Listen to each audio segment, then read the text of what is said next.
Trump جو ہے اس کے انجام کے بارے میں اگر ہم نے تھوڑا غور و فکر کرنا ہے، کچھ بحث مباحثہ کرنا ہے، تو ہمیں برطانیہ کی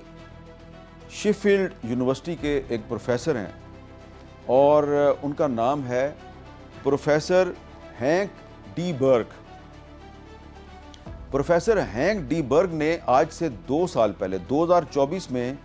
انہوں نے ایک کتاب لکھی تھی جو وہیں سے شائع ہوئی، اور کتاب کا نام ہے Trump and Hitler a comparative study of lying, یعنی کہ جو پروفیسر ہینک ڈی برگ ہیں انہوں نے ڈونلڈ ٹرمپ اور جرمنی کا جو نازی لیڈر تھا، فاشسٹ لیڈر تھا ہٹلر، اس کا کمپیریزن کیا۔ ابھی نہیں، 2 سال پہلے 2 سال پہلے انہوں نے یہ کہا کہ ہٹلر اور ڈونلڈ ٹرمپ کے درمیان بہت سی مشترکہ خصوصیات ہیں، اور جو 2 بڑی خصوصیات بتائیں وہ یہ تھی کہ دونوں جمہوریت کی پیداوار ہیں۔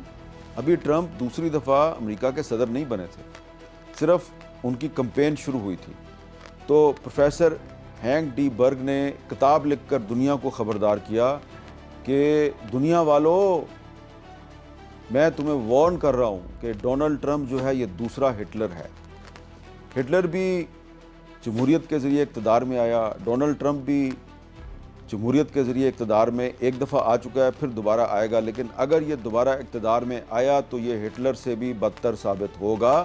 کیونکہ ہٹلر اور ٹرمپ میں ایک بڑی خصوصیت ہے، مشترکہ خصوصیت۔ یہ دونوں جو ہیں یہ جھوٹ بہت بولتے ہیں، ڈس انفارمیشن پھیلاتے ہیں، فیک نیوز پھیلاتے ہیں، اور یہ نسلی منافرت، یعنی کہ ایک ایسی پاپولسٹ سوچ کو فروغ دیتے ہیں جس کا مقصد نسل اور رنگ کی بنیاد پر نفرت پھیلانا ہو۔ تو اگر آپ کتاب پڑھیں تو آپ کو نظر آتا ہے کہ جو ہٹلر تھا اس نے یہودیوں کے خلاف نفرت پھیلائی، اور اس کتاب میں پروفیسر ہینک ڈی برگ کہتے ہیں کہ یہ جو ڈونلڈ ٹرمپ ہے یہ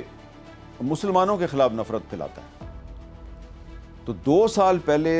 ایک برطانوی یونیورسٹی کے پروفیسر نے دنیا کو خبردار کیا تھا کہ اس سے ہوشیار رہو، ڈونلڈ ٹرمپ جو ہے اگر یہ امریکہ کا صدر بن گیا تو یہ دنیا کو اسی طرف لے کر جائے گا جس طرف ہٹلر اس دنیا کو لے کر گیا تھا، یعنی کہ اس نے دوسری جنگ عظیم شروع کی تھی۔ اور اب کمپیریزن یہ ہو رہا ہے کہ یہ جو امریکہ کا ہٹلر ہے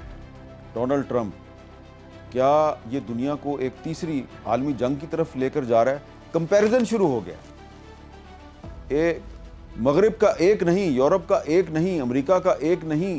ہر دوسرا اخبار جو ہے اور ٹی وی چینل وہ ہٹلر اور ٹرمپ کے درمیان مماثلت تلاش کر رہے ہیں، کمپیریٹیو اسٹڈی ہو رہی ہے۔ پروفیسر ہینک ڈی برگ نے تو 2 سال پہلے کتاب لکھی تھی نا، اب تو کمپیریٹیو اسٹڈی ہو رہی ہے کہ جناب یہ تو ٹرمپ ہے، یہ تو دور جدید کا ہٹلر ہے، یہ تو امریکہ کا ہٹلر ہے۔ تو یہ جو ایران کے خلاف اسرائیل اور امریکہ کی جنگ ہے، اس جنگ نے ڈونلڈ ٹرمپ کو امریکہ کے ہٹلر کے طور پہ پیش کیا۔ اب جو ہٹلر کا انجام تھا وہ آپ کو پتہ ہے کیا اس کا انجام ہوا تھا، تو کیا ڈونلڈ ٹرمپ کا بھی وہی انجام ہوگا؟ اب اس سوال پر بحث شروع ہو گئی ہے، لیکن یہ سوال جو ہے نا اب صرف ٹرمپ کی ذات سے منسلک ہے۔ اب ٹرمپ کی جو ذات ہے یہ پیچھے رہ گئی ہے، اور امریکہ کا جو سروائیول ہے بطور ایک سپر پاور کے، امریکہ کا جو امیج ہے بطور ایک سپر پاور کے، وہ ہمیں لگ رہا ہے کہ اس کے بارے میں سوالات زیادہ پوچھے جا رہے ہیں۔ تو لگ تو یہ رہا ہے کہ ٹرمپ صاحب جو ہیں وہ ایران میں رجیم چینج کے لیے سامنے آئے تھے، اور انہوں نے نیتن یاہو کے ساتھ مل کر ایران پر حملہ کیا تھا۔ ٹھیک ہے،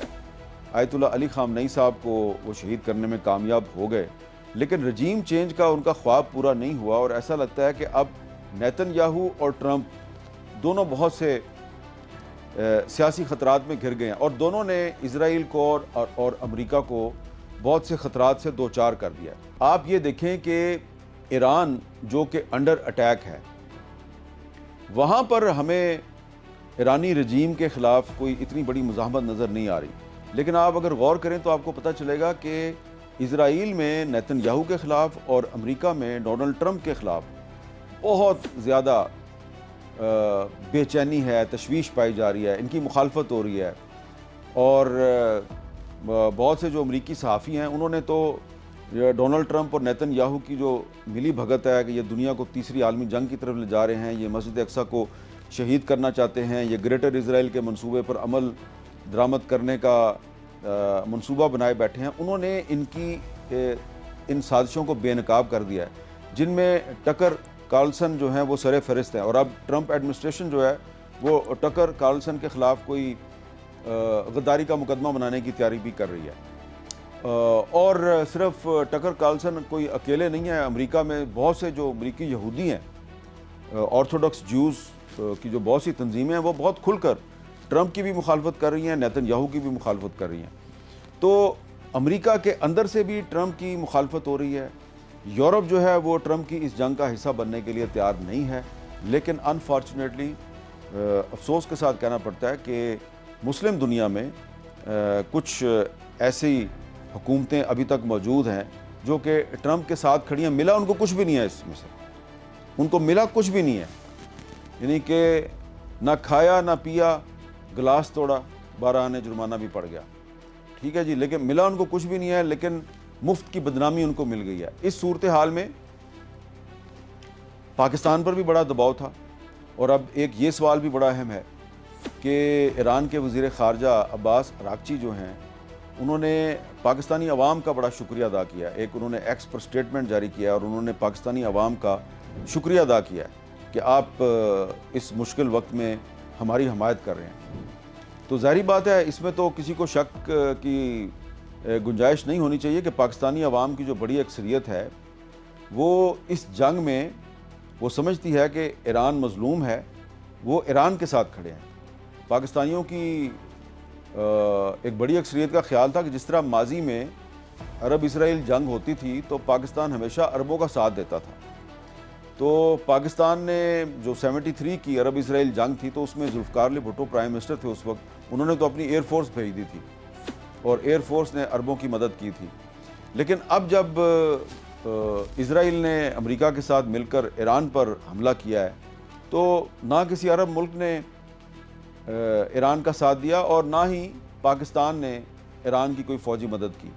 لیکن اس کے باوجود ایران کی طرف سے پاکستان کا شکریہ کیوں ادا کیا جا رہا ہے، یہ بڑا ایک اہم سوال ہے۔ وجہ اس کی یہ ہے کہ امریکہ اور اس کے جو اتحادی عرب ممالک ہیں ان کا یہ خیال تھا کہ کیونکہ پاکستان کا سعودی عرب کے ساتھ ایک دفاعی تعاون کا معاہدہ ہے، تو اگر اسرائیل کی طرف سے ایران پر حملے کے رد عمل میں ایران جو ہے وہ گلف کنٹریز پہ اور سعودی عرب پر حملہ کرتا ہے تو پھر پاکستان کو سعودی عرب کا ساتھ دینا پڑے گا اور پاکستان ایران پر حملہ کر دے گا۔ اب پاکستان کا ایران کے ساتھ کوئی 850-900 کلومیٹر کا بارڈر ہے، تو پاکستان کے لیے ایران پر حملہ کرنا تو بڑا آسان ہے، لیکن آپ یہ بھی دیکھیں کہ پاکستان کے عوام کا سینٹیمنٹ کیا ہے، پاکستان میں پبلک اوپینین کیا ہے۔ بظاہر پاکستان میں کچھ چند لوگ ایسے ہیں جو کہ ایران پر حملے کے بعد ہمیں خوش نظر آ رہے تھے، خاص طور پہ جب ایران نے جوابی حملہ کیا سعودی عرب پر اور کچھ گلف کنٹریز پہ، تو انہوں نے یہ کہا کہ پاکستان کو چاہیے کہ وہ ایران پر حملہ کر دے، لیکن پاکستان اور سعودی عرب دونوں نے حکمت کا مظاہرہ کیا، اور سعودی عرب نے کوئی پبلکلی یہ ڈیمانڈ نہیں کی پاکستان سے کہ آپ ایران پر حملہ کریں، بلکہ اس میں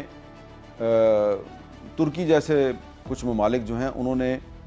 کوشش کی کہ سعودی عرب اور ایران جو ہیں وہ ایک دوسرے کے آمنے سامنے نہ آئیں، تو یہاں پہ فالس فلیگ آپریشن شروع ہو گئے۔